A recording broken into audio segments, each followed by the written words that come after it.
పార్వతీపురం తహసీల్దార్ జయలక్ష్మి తీరుపై రైతుల ఆందోళన చేపట్టారు. వివిధ గ్రామాలకు చెందిన వందలాది మంది రైతులు తహసీల్దార్ కార్యాలయానికి పెద్ద ఎత్తున తరలివచ్చి నిరసన తెలిపారు. రెవెన్యూ అధికారులు భూ సమస్యలు పరిష్కరించడం లేదని సబ్ కలెక్టర్ శ్రీవాత్సవకు ఫిర్యాదు చేశారు. డిజిటల్ సంతకం కోసం 2 నెలలుగా కార్యాలయం చుట్టూ తిరుగుతున్నా తహసీల్దార్ పట్టించుకోవటం లేదని వాపోయారు. తహసీల్దార్ కార్యాలయంపై పలు ఆరోపణలు వచ్చాయని, వాటిపై శాఖాపరమైన విచారణ జరిపిస్తామని సబ్ కలెక్టర్ తెలిపారు. మూలగా గ్రామానికి చెందిన భూముల విషయంలో కొంతమంది రైతులు తహసీల్దార్కు నగదిచ్చినట్లు వచ్చిన ఆరోపణలపై కూడా దర్యాప్తు చేయిస్తామన్నారు. పరిపాలనాపరమైన లోపాలుంటే వాటిని సరిదిద్దేందుకు చర్యలు తీసుకుంటామన్నారు.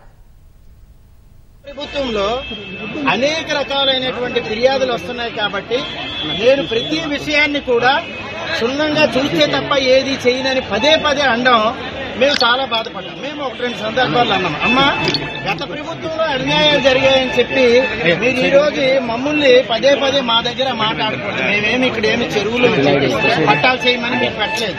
పదే ఆవిడ ఈ విషయాలు ప్రస్తావించి మేము ఆఖరికి ఏంటంటే అసలు ఆఫీసు గుమ్మం కూడా ఎక్కలేని పరిస్థితి ఆవిడ తీసుకొచ్చారు. ఇకపోతే మీకు తెలుసు ములగకు సంబంధించినటువంటి విషయం తమరే రికమెండ్ చేశారు. ఈవేళ కూడా హీరింగ్లు కండక్ట్ చేయకుండా వాళ్ళు కేవలం డిజిటల్ సైన్లు అడుగుతారు, తిరుగుతున్నారు. ఈవేళ కూడా గత 6 నెలలుగా.